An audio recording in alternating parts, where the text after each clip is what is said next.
ತಲಿ ಅಂತ ತಿಳ್ಕೊಂತೀರಿ, ನಮ್ ಕಡೆ ಶಿರಾ ಅಂದ್ರೆ ಕೇಸರಿ ಬಾತ್ ಅನ್ಕೊಂತೀವಿ. ನೆನ್ನೆ ನೆನ್ನೆಗೆ ನಾಳೆ ನಾಳೆಗೆ ಇಂದು ನಮ್ಮದೇ ಚಿಂತೆ ಏತಗೆ. ಕಾಲವನ್ನು ತಡೆಯೋರು ಯಾರು ಇಲ್ಲ, ಗಾಳಿಯನ್ನು ಹಿಡಿಯೋರು ಎಲ್ಲೂ ಇಲ್ಲ.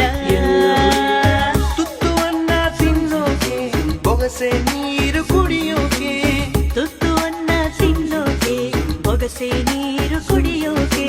ಕನ್ನಡವೇ ನಮ್ಮಮ್ಮ, ಅವಳಿಗೆ ಕೈ ಮುಗಿಯಮ್ಮ. ಮಾತಾಡೋ ದೇವರಿವಳು. ಓ ಮೈನಾ ಏನಿದು ಮಾಯೆ, ಮಳೆಯಿಲ್ಲದೆ ಮೈನೆನೆಯೋ ಮಾಯದ ಮಾಯೆ. ಭೂಮಿ ಬಣ್ಣದ ಬುಗುರಿ ಆ ಶಿವನೇ ಚಾಟಿ ಕಣೋ. ಭಾರತಾಂಬೆ ನಿನ್ನ ಜನ್ಮದಿನ, ಜನ್ಮದಿನ ಜನ್ಮದಿನ ಭಾರತೀಯರ ಶೌರ್ಯ